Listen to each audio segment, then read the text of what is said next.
თანამშრომლობენ ჩვენ სასამართლოსთანო. ის შეხვდა რამდენიმე მინისტრს და პასუხისმგებელ პირებს. დიახ, როგორც წინა ჩამოსვლაზე და მე რამდენადაც ვიცი, ჩვენი იუსტიციის მინისტრი და მისი მოადგილე ადრე თვითონ ბრძანდებოდნენ ჰააგაში მასთან შესახვედრად.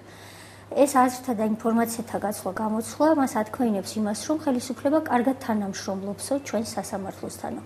ხელისუფლებამ ამიტომ უფრო მეტი იცის, ვიდრე ჩვენ, რადგან ჩართული ამ პროცესში და არ არის გამორიცხული, მანვე დაასკვნა, რომ გამოძიება შეიძლება აღიძრას და მას არ სურს გარკვეული ტიპის ინფორმაცია ამ დავასთან თუ დავებთან დაკავშირებით გაიგოს ქართულმა საზოგადოებამ და აქედან გამომდინარე დასვას ბრჭყალებში შემაწუხებელი შეკითხვები. თუმცა სულ სხვაგვარად ხსნის ხელისუფლება, სულ სხვა არგუმენტები აქვს ამ ცვლილებასთან დაკავშირებით. დავაზუსტებ, ეს არის ცვლილება ადმინისტრაციულ კოდექსში. დიახ, ეს არის ზოგადი ადმინისტრაციული კოდექსი, რომელშიც არის მესამე შესანიშნავი თავი, რომელიც ეხება ინფორმაციის თავისუფლებას და იმის ამ თავის საფუძველზე გვაქვს თქვენც, მეც და ყველა დაინტერესებულ საზოგადოებას მიმართოს საჯარო ორგანოს და მოითხოვოს რაღაცა საჯარო ინფორმაციაზე, ასე ვთქვათ, ხელმისაწვდომი გახადოს ეს საჯარო ინფორმაცია.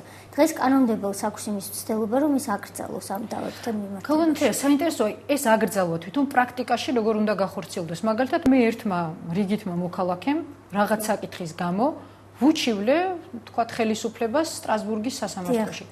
როგორ უნდა ამეკრძალოს მე ამ ინფორმაციის გავრცელება ჩემს ქვეყანაში? თქვენ რა თქმა უნდა ვერ აგიკრძალავთ ხელისუფლება, რომ თქვენვე თუ იჩივლეთ და საჩივარი შეიტანეთ ბერიძე საქართველოს წინააღმდეგ, ამ საჩივარზე რამდენიც გნებავთ შეგიძლიათ ისაუბროთ საჯაროდ.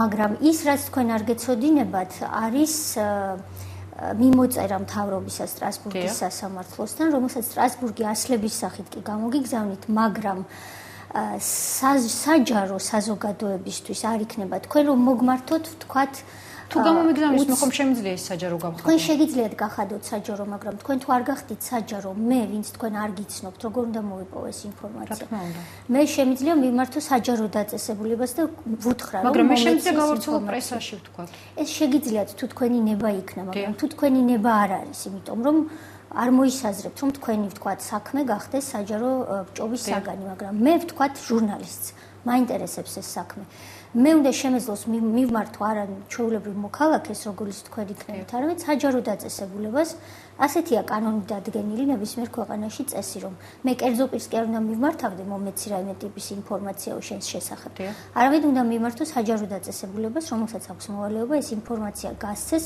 გარდა ზოგიერთი შემთხვევისა იქნება სახელმწიფო საიდუმლოება კომერციული თუ კერძო მაგრამ ამ შემთხვევაში არც ერთ ამ შემთხვევასთან არ გვაქვს საქმე და ეს არის ზოგადი ხასიათის აკრძალვა. ეს ზოგადი ხასიათის აკრძალვა მე ძალიან მაშფოთებს. რადგან დემოკრატია მოგეხსენებათ, ევროპული სტანდარტები და დემოკრატია არის ძალიან, როგორ თქვა, ნიუანსების ფილოსოფია. იქ არ შეიძლება იყოს რაღაცის მთლიანად ტოტალური აკრძალვა და რაღაცის მთლიანად თავისუფლება მისცე ყველაფრის ადამიანს. იქ შეიძლება იყოს რაღაცა ნაწილობრივი შეზღუდვა და ისიც მხოლოდ იმ შემთხვევაში თუ სახელმწიფო დაასაბუთებს ეს ნაწილობრივი შეზღუდვა რაში სჭირდება მას.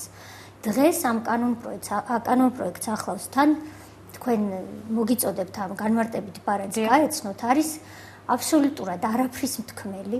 იქ წერია რომ მიზეზი არის ის რომ აუცილებელია ამ სფეროს რეგულირება, წერტილი, მაგრამ რატომ არის აუცილებელი, ეს აუცილებლობა ახსნილი არ არის. რამდენადაც ვიცი, სიტყვიერად ყოველ შემთხვევაში კანონპროექტის ავტორები იმით ხსნიან, რომ როდესაც საქმე ეხება სახელმწიფოს დავას, სახელმწიფო პოზიციებზეო, არ არის საჭირო საჯარო დისკუსიების გამართვაო. ასე ხსნიდნენ ისინი თავიანთ სრულ საგრძალო ინფორმაციას. ეს არის მოცემული კონკრეტული პირის მოსაზრება გაჟღერებული ზეპირად, მაგრამ ეს უნდა ეწეროს განმარტებით ბარათში და არა მარტო განმარტებით ბარათში, არამედ კანონში, დებულებაში უნდა იყოს ახსნილი თუ რატომ გადაწყვეტა კანონმდებელმა ასე. წინააღმდეგ შემთხვევაში ეს დებულება მოდის პირდაპირ წინააღმდეგობაშია ევროპული კონვენციის მე-10 მუხლთან, რომელიც იცავს ინფორმაციის მიღების თავისუფლებას.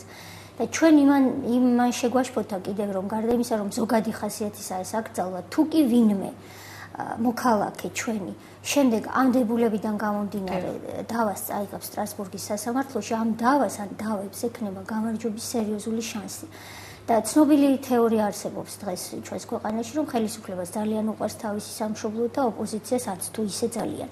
და თუ ხელისუფლებას მართლა უყვარს თავისი ქვეყანა და არ უნდა რომ დააზიანოს თავისი ბიუჯეტი და ქვეყნის ინტერესები, გონივრული საქციელი იქნებოდა, რომ ეს კანონური პროექტი უკან იქნეს გატანილი, რადგან ეს მოიტანს ჩვენი ქვეყნის იმიჯისთვის დიდ ზიანს და გრძელვადიან პერსპექტივაში ბიუჯეტსაც სერიოზულად დააზარალებს. რადგან ძვირი დაუჯდება სახელმწიფოს დავები. რა თქმა უნდა, თქვენ მოგეხსენებათ, რომ თუ სტრასბურგი დაადგენს, რომ ვთქვათ ისე ბერიძე ავიღოთ და აიღოთ თქვენი უფლებები, ამით არ დაკმაყოფილდება ის და მოგანიჭებთ მორალურ ან სხვა ტიპის მატერიალურს თუ ამგვარი მიიღეთ ზიანის კომპენსაციას. ამიტომ ეს გარკვეულ თანხებთან არის ხოლმე დაკავშირებული და რა თქმა უნდა ეს ბიუჯეტიდან მიდის ეს თანხები და გონივრული იქნებოდა რომ ამ ხრივ ხელისუფლებამ უფრო მეტი წინდახედულება გამოიჩინოს. გასაგებია ხალბატონთია თუ არის თქვენი ინფორმაციით რომელიმე ქვეყანა ევროპაში თუნდაც სადაც მსგავსი კანონი მოქმედებს ასეთი პრეცედენტი დიახ სხვა ქვეყნებში არსებობს ზუსტად ისეთი კანონი როგორიც დღესდღეობით არის ზოგადი ადმინისტრაციული კოდექსის მესამე თავი რაც მოგახსენეთ რომ ინფორმაცია პრინციპი ასეთი ინფორმაცია არის ღია და თავისუფალი მაგრამ ზოგიერთ შემთხვევებში შეიძლება მოხდეს ნაწილობრივი შეზღუდვა და არა ტოტალური ეს ეხება სახელმწიფოებრივ კომერციულ ან პირადი ტიპის ინფორმაციებს ამ შემთხვევაში შეზღუდვა შეიძლება დაწესდეს ამგვარი კანონები ჩვენთან არის, ამგვარი კანონი და ამგვარი კანონები არის ყველა სხვა ნორმალურ, ცივილიზებულ, დასავლურ ევროპული ტიპის ქვეყანაში, მაგრამ ის, რასაც დღეს ცდილობს